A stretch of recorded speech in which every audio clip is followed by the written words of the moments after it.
Hey, hey, hey. Hey, what's going on, Ken? What's happening, brother? Happy Friday. Nothing much other than Happy having Friday, absolutely. internet issues. Everything's fine. Swear to We're God, ready there's to go, always and then out of something. nowhere, just disappear, right? Whoop, Oh man. gone. Ugh, gotta love So how's it? Spectrum in North How's Carolina. your week been, man? It's been good, man. Went by fast. Like when you're busy, it's fast, right? So I feel like it was literally like last Friday when we were on this. Like it felt like that was like 2 days ago. So it's been crazy. I know, man. It's been it's been a really quick week, man. And obviously, we're gonna get into it, but there's been a lot of changes this week. But yeah, we're getting into it in a minute. Just everyone, thank you for joining us. REI Happy Hour every single Friday at 5 p.m. Myself, Danny Campos from Campos Capital Group, here at the Atlanta office, next to my man. Ken Board, senior loan officer. I'm in Charlotte, North Carolina. Not too far from Danny, but three, That's four right, hours. 4 5 hours away, not too far Well, the away. way I drive, 4 hours. Me with the kids, 6 hours.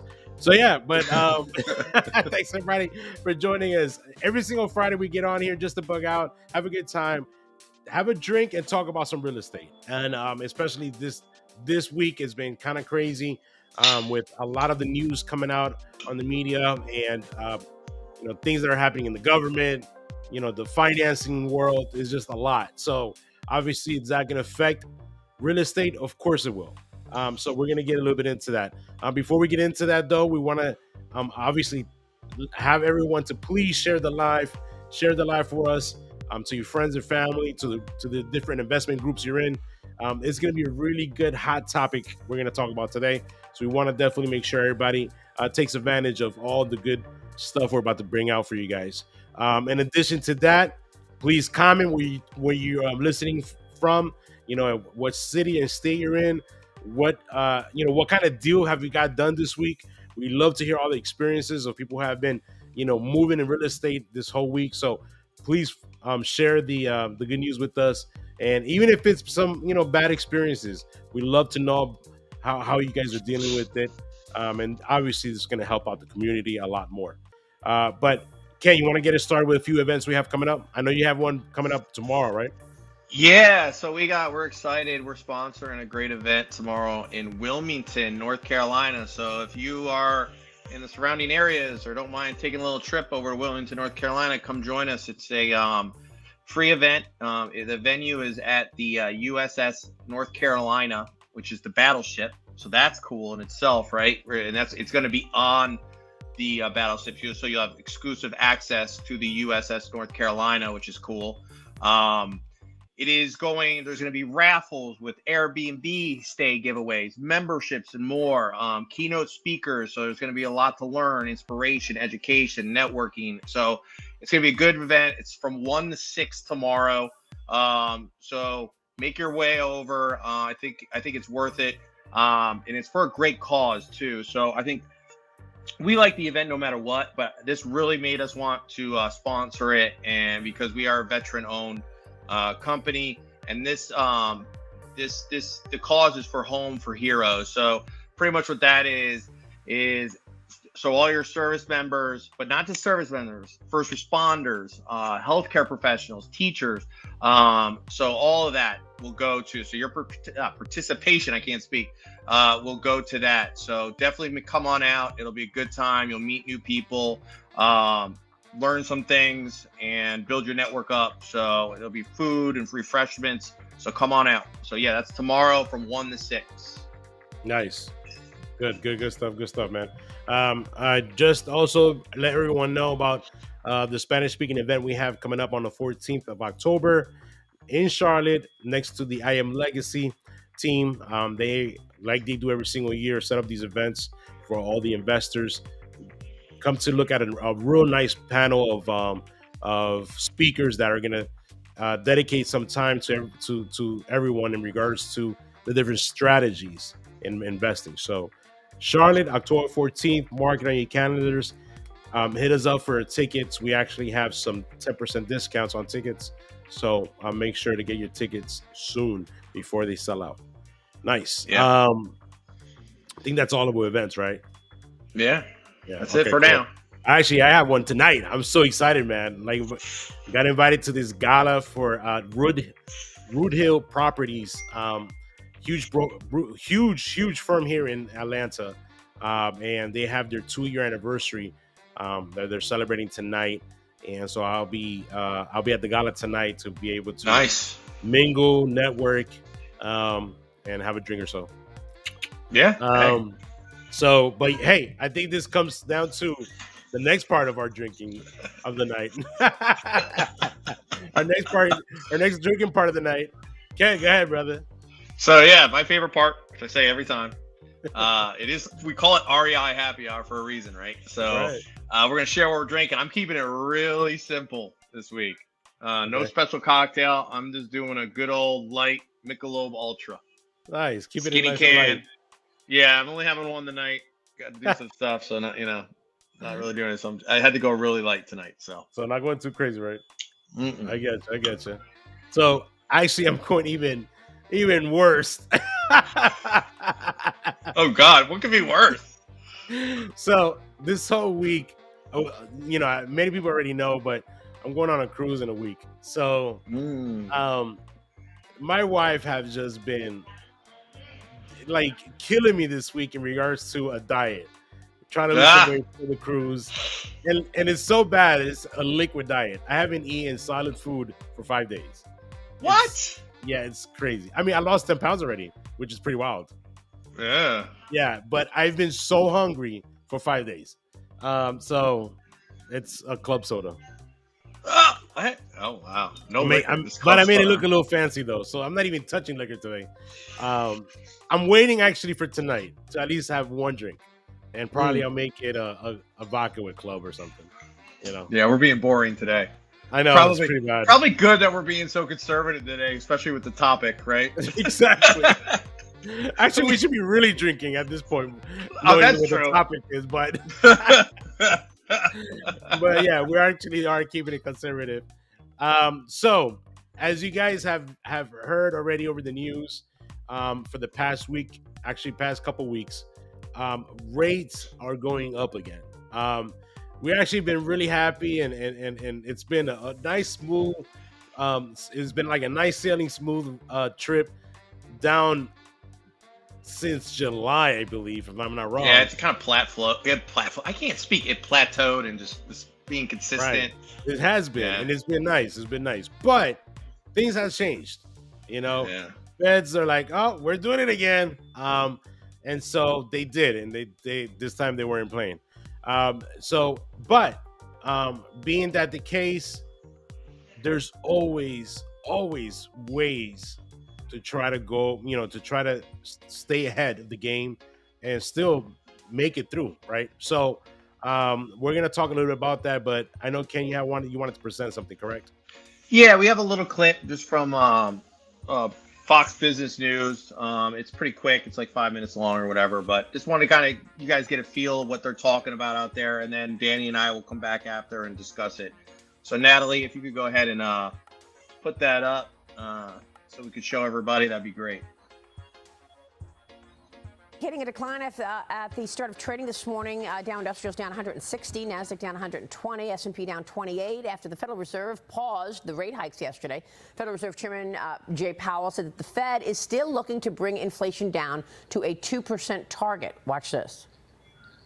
We're prepared to raise rates further if appropriate, and we intend to hold policy at a restrictive level until we're confident that inflation is moving down sustainably toward our objective. In determining the extent of additional policy firming that may be appropriate to return inflation to 2% over time. Joining me right now is Amerivet Securities head of U.S. rates, Greg Farinello. Greg, good to see you. Your reaction to the Fed yesterday? Good morning, Maria. So largely as expected for us, obviously the market was not expecting the Fed to move on rates, which they didn't. We'll call it a pause, maybe a skip. So let's talk about what they did do, right? So if you look at the projections, first of all, if you look at the overall summary of economic projections for the quarter, it was kind of interesting in our review, right? They raised their GDP forecast. So they're saying the economy is going to be doing better. They have the unemployment rate going up, but they lowered that rate relative to June. So they have that now at 4.1. So the chair is saying that that natural rate of unemployment is actually lower post-pandemic. They have inflation coming down to target by 2025, and they have interest rates coming down over time. So it sounds like this grand scenario that we all wish would pan out, but in some ways the numbers don't necessarily make sense. And then in conjunction with that, I think bigger what they've done for the market short term, and in particular with the rate market, the rate cuts that they had priced in to 2024 and 2025, they lessened those cuts. So they still have rates coming down, but now instead of 100 basis points in 2024, they have 50 basis points. And in conjunction with that, we've seen the Treasury market reprice after the Fed meeting and into this morning. Yeah, it sounds like those rate cuts aren't happening until well into the end of the year next year. Mark Tepper, you agree with that? Jump in here. I do. And Greg, I want to talk about how, the Fed meeting yesterday and some of their expectations are actually going to impact the consumer, because this higher for longer theme seems to be real. I mean, they're not expecting the Fed funds rate to drop below 3% until at least 2026. The long-term target is 2.5%. And I think the biggest thing consumers need to come to terms with is that we're not going back to that 0% interest rate environment that we had for roughly 13 years. That may never come back, at least for the very foreseeable future. And as Americans, we have become addicted to a lifestyle that involves us living off cheap debt, being able to get a 3% mortgage. And I've talked to people who have 7% mortgages. Maybe they went adjustable rate so they could save a little money. They intend on refinancing once mortgage rates come back down to 3 to 4%. But I don't see that happening anytime in the future. What's your take, Greg? Yeah, good morning, Mark. Those are all great points, and I agree. Investors, consumers need to come to terms with the fact that this rate structure may have changed, maybe not forever, but certainly may have changed for a long period of time. It's funny. I was talking to someone recently who was in the housing market, in the market to buy a house, and certainly of the younger generation. And he said, Greg, look, all I know are zero interest rates. I don't know anything else. So when I look at these mortgage rates, it's a little bit of sticker shock. So, higher for longer is definitely a powerful theme. My view, and we've been writing to clients, and look, the Fed may disagree. They've got, these fancy studies that they do in terms of lags of monetary policy. I'm not too sure how you feel, Mark, but I don't think we have fully felt the impact of these rate increases yet. Yeah. And I think if you look at when the Fed really, call it, hit the gas on these increases, it was last summer. So those increases are still flowing through. And then we could talk about, commercial real estate, resets on residential ARMs. We could talk about all this Treasury debt that we're issuing that's coming due. We're going from 1 to 1.5 coupons now. We're going to 5% coupons. I mean, all this stuff, I think, is going to ultimately bite. And that's what will prompt the Fed to lower interest rates. Yeah. But and even at that, though, they don't necessarily, this doesn't mean, and to your point, Mark, it doesn't mean the Fed is coming back down to zero. We could lower interest rates and still be high at 3.5%, 4%. Yeah, for sure. And, Bob Nardelli made the point that you're making last week on this program, whereas some of the middle market companies that he's invested in, they've seen their interest payments go from $2 million to $14 million because they're now feeling the impact of those higher rates. So I agree. We haven't felt the full impact. Layer on top of that, a UAW strike enters day 7 today. Stellantis and General Motors laying off more than 2,000 workers. That announcement All right, that's yesterday. good. We can after Stellantis stop it now. cut 300. Thank you, Nat. Yeah, so Big, sounds really depressing, right? Hey, man, you know what? This is where I'm. When you hear things like these, when you hear news like this, is when you have to only the strong will continue. Only the strong will actually survive it, right? And Yep. I don't think I don't want to put it as a survival either, because it's not like, the it's gonna be a complete shutdown of the economy. It's nothing like that. Um, it's just the way of strategizing, the way of adapting to the new rates. But you need to look at the reality of it. That's it. Yeah, it's definitely. And I think, okay, so obviously we real estate in a whole is big, right? So it can be very scary. I think more on the consumer side. So first home buyers, things like that, they're the ones that are going to really feel the sticker shock. Obviously, we deal mostly, with investors. So I think you can look at this with glass half full, right?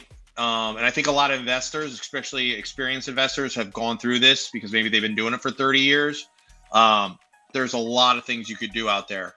And the rates might be up, but guess what that does? That as an investor, your competition's probably going to be less. So you're not going to have as many first-time home buyers. You're not going to have people competing over houses. So there's going to be more inventory for you. There might be houses sitting on the market longer that you can actually wheel and deal and get the price down more, where you're getting it for a better value, right? So, and are the rates high? If you plan on holding, which is honestly what I would recommend at this point, because I think sales are going to drop. So I'm not saying you can't fix and flip. You just got to know your market, where you live or where you're investing. Because I think there's going to be pockets of markets that are not going to feel that much of an impact. Like I'm in Charlotte. There's 80 families moving here a day. It hasn't slowed down. Like this market, I don't think is going to feel it as a lot. But that's not the whole country. So it just depends on where you are. But I think you really have to reconsider what your exit strategy is. If you've been flipping all these years, this might be the time to maybe reconsider that, or at least have it as a second, a backup plan in case you can't sell it. So that means when you're analyzing a deal before you commit to it, you should be analyzing both the fix and flip and the long-term hold to see what it looks like. So, us being in the finance side of everything, we're always considering that, right? We're used to it. But an investor, they might be, if they're just fix and flippers, they might just be, all they care about is, getting that house, fixing it, selling it. They're not looking at the long-term side of it. So really, my recommendation, especially on the finance side, is to look at both when you're looking at homes at this point, because the cash flow on that home might not be that great compared to what maybe your other investor friends, or if you have done holds, maybe you were getting $1,000 a month in cash flow. It might only be $250 now, but that shouldn't stop you from buying that house, because the value of that house is most likely still going to go up, right? So there's still a lot. And then obviously the rates will eventually come down where you can refi it and do that. So I still think it's worth it. And I think experienced investors know that, and they're not going to stop. If anything, they might speed it up because they don't have the competition. They're not going through as much. So they might even speed it up more. But that's kind of like my overview of it, and kind of like my basic thoughts. Yeah, absolutely, man. And you know what? Whoever's listening right now and is listening live to this video, and whoever's gonna click on it, and after we post it up, to listen to this video, you guys are the ones that are wanting to know what you need to do to continue in this game. The ones that are going to be like, oh, forget it, I'm done. Those are the ones that are just, they're not going to get it. They're done investing. That's it. They're looking at this the wrong way. As opposed to everyone who's looking into, okay, rates are going up. Okay, what I need to do now with my investment properties that I'm purchasing now, the ones that I'm going to purchase in the future, or I'm going to prepare to purchase in the future. Those are the ones that are going to stay alive, right? So it just has a lot to do with your mentality on how you're going to see the future in investing, right? For the next couple of months, maybe year, right? So many people are right now who are going into these properties. Your mentality needs to be like, what is my strategy going to be different from what I'm used to, right? If I'm used to fix and flip, all right, what's going to be my plan B? What's going to be my plan C, right? And like you said, looking into your market, and it's just strategize. Being changing your strategy, adapting to the market, adapting to the rates, and finding a solution for it. And I think that's the reason why we're on here, right? Yeah. Because we can cry about the rates, but that's not going to do anything about growing your business. And reality is finding a solution, finding different loan programs that are going to work for you, and making sure that that's going to be the way that's going to help you continue. But not only that, being able to win more than anybody else, because there's going to a lot of people are going to just drop out of Yep. the business, and only the ones that are just ready to keep going and ready to change, they're the ones that are going to really we're going to see a lot of success in those people. No, I think so. I think so. Definitely. So, and I mean, I think there's looking at how everything is shifting, right? How do you think that's going to affect the rental market? Oh, I mean, people aren't going to be buying as much. I don't think, other than maybe, like I said, we said investors. So like those first home buyers might hold off. So guess what they're going to be doing? They're going to be renting. So yeah, the rates might be high, but I think demand on rent is going to go up. So what does that mean? That means the cost of rent is going to go up. So that is beneficial to an investor, right? Especially if you're holding. So I think in a lot of ways, it's actually good for an investor to really consider holds if they haven't before. And the ones that only do holds, I think they're just going to do really well the next like 2 years. I think it's going to be something where, because they're experienced, they know what to look at, they know the numbers, they know their markets, and I think they're going to really thrive in this high interest market, because rents are just going to go higher. I mean, they already were going higher, right? When these rates first went up, when we were doing, now I'm speaking on the hard money side, when they were not that long ago, they were in the low sevens, right?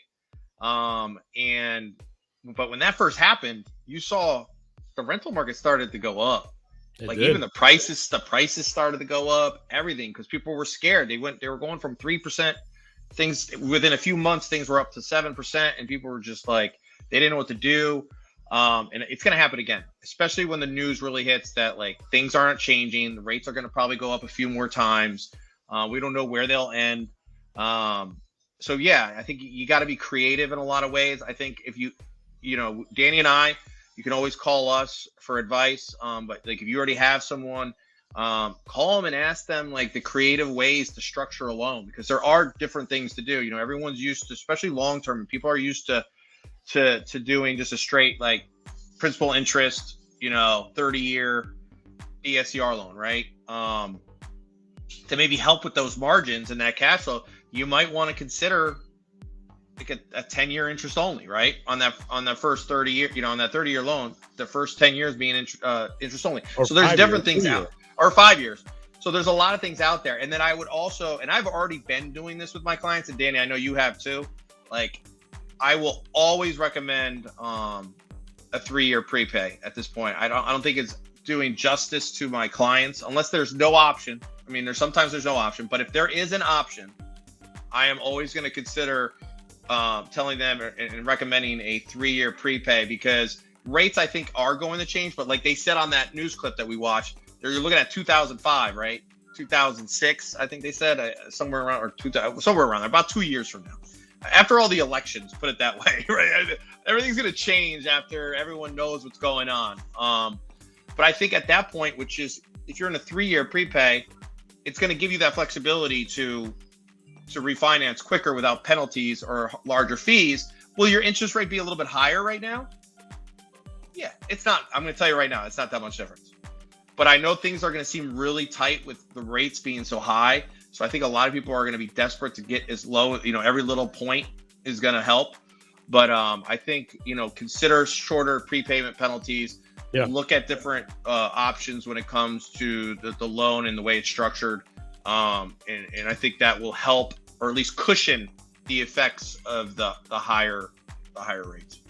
Absolutely. And one thing is very important to mention is that when you're looking at a property, obviously you want to analyze the numbers, right? And analyzing the numbers, to making sure and now is very critical, the time to be very diligent with vetting the property, making sure that all the numbers look right, making sure that this property, if I'm going to get that market rent, right? If I'm going to I want to make sure I get that value on that property. I want to make sure that I don't put too much into the property to then have a higher loan amount to have to pay back, right? All these different factors needs to be considered when you're looking at a property, when you're vetting a property. Now, once you got the numbers, just don't think that you need to have $500 cash flow to be able to have a good rental property. You don't. Right now, how things are, you be happy with $150, $180 of rent of cash flow. Be happy with that. Because right now it's the truth. The reality is we're going to be in this market of higher rates. So having that cash flow, you're winning. No matter what, you're winning. As much as, like you said, you would think, oh, but the neighbor next to me, or my mentor told me that if I have $600 cash flow plus, and then I have myself a good property. Well, right now that's not the case. So if you at least are in the positive, then you're good. Again, you have a property that you're not paying out of pocket from. You have a property that's increasing in value every year. Yep. Right. So, and then you have a property that you already know you're going to be winning for the fact that rent went up. In 3 years, you refinance into a lower rate. Now your cash flow just went from what you thought was going to be $600 to maybe now $700-800. Right. So right now, stick with your $200 cash flow. It's in the long run, it's gonna work out for you. It's gonna work out for you. And I think it's very very important. It has a lot to do with your mind. You think constantly about the present, when in this case you need to think about the future. And that in the long term, a success you're gonna have with these rental properties. So exactly. Just a little bit of food for thought for everyone. If you just got here, if you just logged in with us, we're talking about rates. Rates went up. The feds are really cranking down on like they said, right, putting their foot on the pedal on these rates to go up. And don't think that it's going to stop. It's going to increase. So it's very important for everyone to be very diligent with your numbers, vet your properties, and make sure to call us for what options are available, because there's a lot of loan programs options available. It's just finding out, sitting down with your loan officer, sitting down, to make sure to find out what programs and options are available, and just allow us to be creative with it. And please believe us when we tell you things, Exactly. Somebody, I don't know if this happened to you, but we get clients telling us, no, I'll be good for the next year. Let me just try to get an extension, or, let me try to see if I can let me wait 3 months to refinance. Don't do it, Yeah, don't. Listen to what's happening, Especially if you're an investor and you're relying on a DSCR loan or something like that. If your margins aren't there, you're not going to get the loan. Yeah. So that means you're going to have to bring more money to the table. You're probably not going to get cash out. And that's another thing too. Cash out is going to become more difficult. Like, there's going to be a lot of things. You should be happy. You got to kind of have the mindset that, like, don't look for those big numbers, right? Don't look. Sometimes be just happy you break even. And what I mean by that, if you can get a rate in term on a refi, I know a lot of people do the BRRRR method because they want to get that cash out and they want to move to the next deal. But you have to be satisfied as long as you could get that refi, even if you don't get any money back. That should be a win in this market. So everyone's just kind of have to change their mentality. We've been so used and so blessed for the last, I know they said 13 years on the thing, but I mean, I feel like, ever since really 2008 when everything, all the bad stuff happened. But I mean, we've been blessed with rates. We've been blessed with all this stuff. And, it was just a matter of time that it was going to change. And it's happening now. We're trying to level out the market. The government's trying to level out the market. slow down inflation.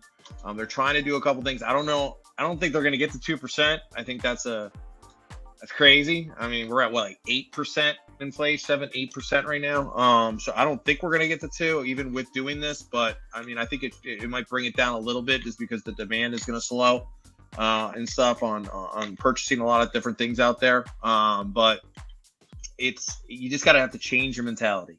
Yeah. So change it to be like, okay, I might not see all the zeros behind everything, but you should be happy as long as you're in the positive or you break even on a deal. The real estate game is long term. It's not short term. Everything's not a fix and flip. Everything's not a fix and flip. Exactly. The really experienced, successful real estate investors out there, they play it for the long term. That's why you'll see a lot of them. If you go speak to them, there's investors out there that they will take on do a sub 2 deal, and they'll take on a negative mortgage where they have to pay out of pocket a couple $100. But it's better than doing a down payment. Like, they get it because they're in it for the long term. That's what you're going to have to do when it comes to these rates, and listen to your loan officers. If they tell you it's time to refi before rates go too high, and because they know that it might not be possible, or you're not going to get that 75%, or you might not get that 8%. You might only get 70%. Meaning you got to bring more money out of pocket. So listen to your loan officers, especially in a market like this. It's changing so much so often. Absolutely. Yeah. And the last thing I'll say is, pivoting a little bit, is I know I mentioned it earlier, and Dan, you brought it up a tiny bit too, is like, just do your research. Like comps are that more important. And when I mean comps, I mean your market rents, like getting accurate market rents, getting doing your research on materials. As we know, inflation is high. Like, you need to know how much everything's going to cost on your scope of work. You need to be that much more diligent on your scope of work. Like, you need to really pay attention to all the little things, and just be that more diligent in all your numbers to make sure, because things are going to be tighter. So you don't want to have a big mistake on numbers, because it could really hurt in this environment. Yeah, absolutely. So that's what it is. We need now I need a whiskey. Yeah. Shot of tequila. Nah, man. I really think it's gonna be fun for the next couple months. I think it is. I think it's we all like challenges. Yeah, absolutely. We have to get real creative. We're gonna learn. We're gonna see a lot from the big investors, experienced investors that are gonna be, moving strong on the business for the next couple months. So I'm excited to see all that. Nat, if you could put the comment that Pedro put, that'll be so we can read it real quick. I think this is key for all investors. And while she puts that on the screen, being creative and having an open mind for different programs is going to be very important for an investor. So, and that's very true, so keep that in mind, people. Again, we are here for you guys, for any type of advice you need, even if it's not that you need a loan for it. Any advice in investing in real estate, let us know. We are on top of the market. We're on top of how it's moving. So we would love to at least guide you guys as best as possible to what could be your next solution or strategy for the market win right now. So thank you, everybody, for listening in. Again, REI Happy Hour every single Friday, 5 p.m. We just get on here to bug out, just talk some real estate and have a drink. Thank you guys for joining us on this Friday. Again, big things happening, but we're on top of it, and we want to make sure that you guys are on top of it as well. Ken, any last words? No, we said it all. I think we said what we had to say today. Cool. Perfect. All right, everybody. Man. Everyone have a great weekend. Enjoy.